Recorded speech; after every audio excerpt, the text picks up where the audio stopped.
শ্রমিক ভাইদের যৌক্তিক মূল্যে বিদেশ গমনাগমন নিশ্চিত করার লক্ষ্যে এ মন্ত্রণালয় হতে প্রয়োজনীয় আইন ও নীতিমালা সংস্কার করা হয়েছে, যা আপনারা সবাই জানেন।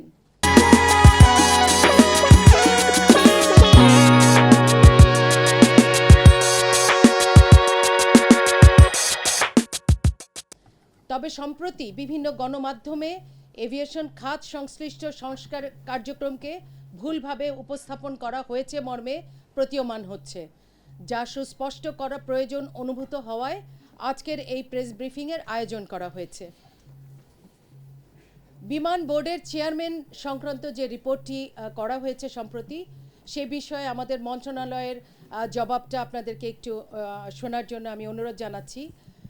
বিমান বোর্ডের সাবেক চেয়ারম্যান জনাব আব্দুল মুহিত চৌধুরী স্যার যখন সিঙ্গাপুরে চিকিৎসাধীন ছিলেন, তখন বিমান বাংলাদেশ এয়ারলাইন্স লিমিটেডের চেয়ারম্যানের দায়িত্ব হতে অব্যাহতি প্রদানের অভিপ্রায় ব্যক্ত করেন।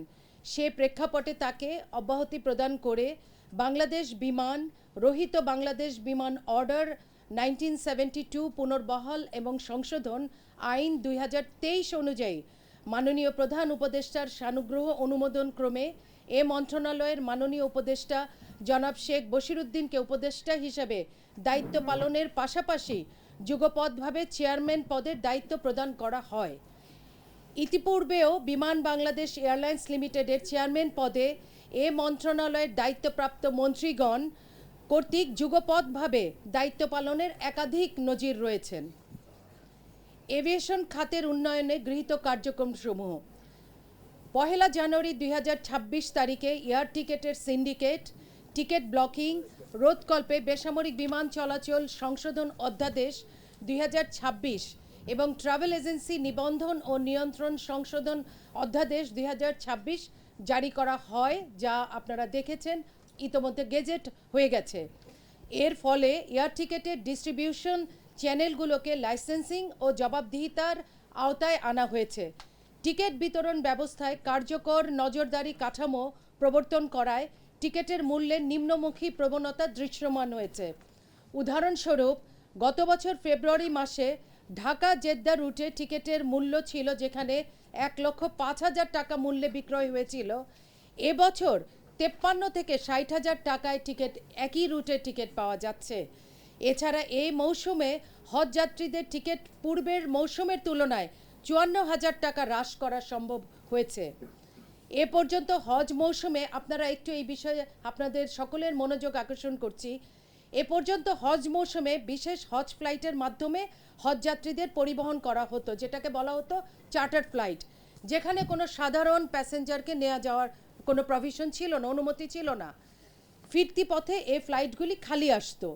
কিন্তু মন্ত্রণালয়ের উদ্যোগে, মূলত আমাদের মাননীয় উপদেষ্টা মহোদয়ের একেবারে সরাসরি তত্ত্বাবধানের কারণে উদ্যোগ গ্রহণ করার কারণে এ মৌসুম থেকে বিমান সৌদি আরবগামী নিয়মিত এবং শিডিউল ফ্লাইট হিসেবে ব্যবহার করে হজযাত্রী পরিবহন করবে। অর্থাৎ হজযাত্রী যখন নিয়ে যাবে, ফেরার পথে আমাদের বিমানকে আর খালি আসতে হবে না, ফেরার পথে নর্মাল প্যাসেঞ্জার ক্যারি করে আনতে পারবে। এর ফলে ফিরতি ফ্লাইটে অতি স্বল্প মূল্যে মাত্র 20,000 টাকায় 80,000 টিকিট বিক্রির কার্যক্রম চলমান রয়েছে। আপনারা জানেন মধ্যপ্রাচ্যে আমাদের সবচেয়ে বেশি প্রবাসী শ্রমিক থাকে, যারা এই উচ্চ মূল্যের কারণে একবারও দেশে ফিরে আসতে পারে না।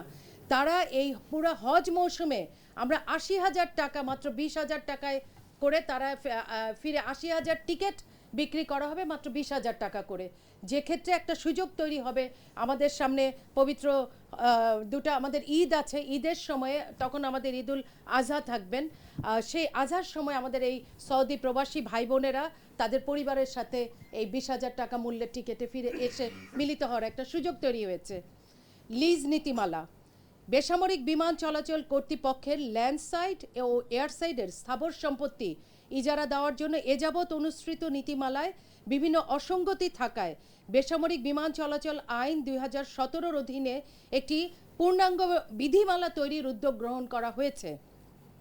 প্রস্তাবিত বিধিমালায় আবেদনের ভিত্তিতে এয়ারসাইডে ইজারা প্রদানের সুযোগ রহিত করে উন্মুক্ত দরপত্রের মাধ্যমে এবং নিরাপত্তার বিষয়ে কোনো প্রকার আপোষ না করেই, কোনো প্রকার ছাড় না দিয়েই ইজারা প্রদানের সুযোগ তৈরি করা হয়েছে।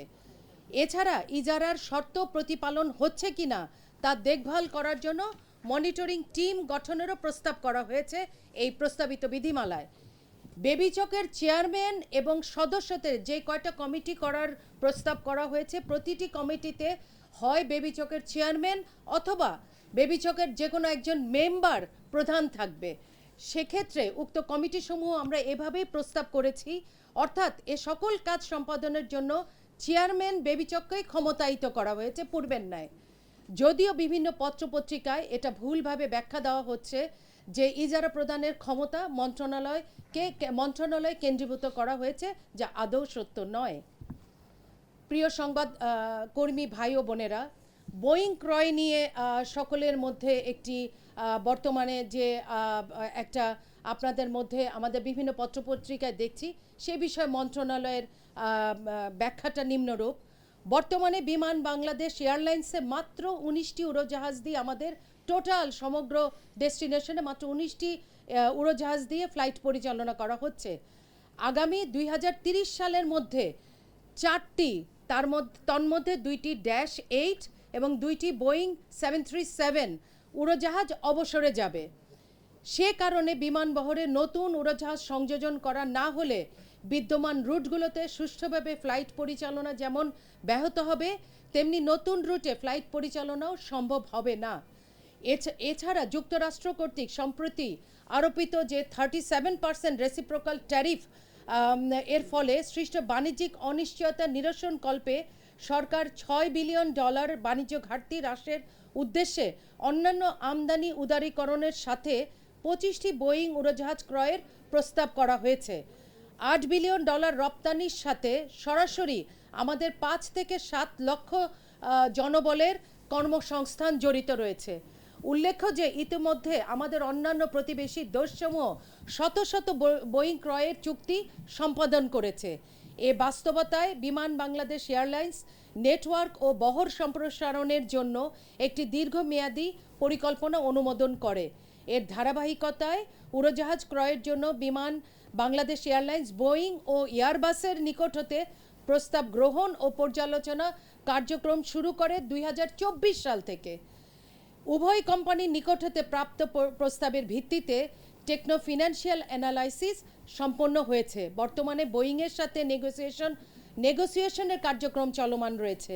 তবে কোনো গণমাধ্যম উড়োজাহাজ ক্রয়ের বিষয়টি তড়িঘড়ি করে সম্পাদিত হচ্ছে মর্মে অভিযোগ করেছে, যা প্রকৃতপক্ষে 2024 সালে শুরু হওয়া উড়োজাহাজ ক্রয়ের কার্যক্রম অদ্যাবধি চলমান রয়েছে। এটি কোনো নতুন করে কোনো চুক্তি, নতুন করে কোনো আলোচনা শুরু হয়নি। এই আলোচনা এবং প্রস্তাব 2024 সালে বাংলাদেশ সরকার গ্রহণ করেছে। Akij Bashir aviation limited helicopter পরিচালনা লাইসেন্স প্রাপ্তির জন্য আকিজ বশির এভিয়েশন লিমিটেড গত মার্চ 2025 সালে বেবিচকের নির্ধারিত পদ্ধতিতে একটি আবেদন দাখিল করে। জনাব শেখ বশিরউদ্দিন এ প্রতিষ্ঠানটির একজন শেয়ার হোল্ডার মাত্র। তিনি প্রতিষ্ঠানের ব্যবস্থাপনার সাথে কোনোভাবেই সম্পৃক্ত নন। আবেদনকালে তিনি বেসামরিক বিমান পরিবহন ও পর্যটন মন্ত্রণালয়ের দায়িত্বেও নিয়োজিত ছিলেন না। অদ্যাবধি লাইসেন্সের আবেদনটি বেবিচক কর্তৃক পর্যালোচনাধীন আছে। এ ধরনের আবেদন নিষ্পত্তির জন্য মন্ত্রণালয়ের কোনো সিদ্ধান্তের কোনো প্রয়োজন নেই। বেবিচক এই আবেদনটি মঞ্জুর করলে জনাব শেখ বশিরউদ্দিন ব্যবসায়িক কার্যক্রমে পরিচালিত একটি মাত্র হেলিকপ্টার লাইসেন্সের অধীনে ব্যবহৃত হবে, যা এখনও বেবিচকে প্রক্রিয়াধীন আছে। বেসামরিক বিমান চলাচল সংশোধন অধ্যাদেশ 2026 সম্পর্কে ইন্টারন্যাশনাল এয়ার ট্রান্সপোর্ট অ্যাসোসিয়েশন অর্থাৎ আয়াটার বক্তব্য প্রসঙ্গে সম্প্রতি আপনারা জানেন বিভিন্ন গণমাধ্যমে প্রকাশিত হয়েছে যে আয়াটা মন্ত্রণালয়কে এয়ারলাইন্স সমূহের জন্য নিয়মিতভাবে ভাড়ার তথ্য দাখিলের জন্য যেটা বলে ফেয়ার ফাইলিং বলে, যেটাকে এটা আমাদের 1984 আইনেই আছে যে প্রতিটা এয়ারলাইন্সকে সময়ে সময়ে সিজনাল এয়ার ফাইল করতে হবে বেবিচকের। এই নিয়মিতভাবে ভাড়ার তথ্য দাখিলের বিধান সন্নিবেশ করা আছে, যা নতুন কোনো সংযোজন নয়।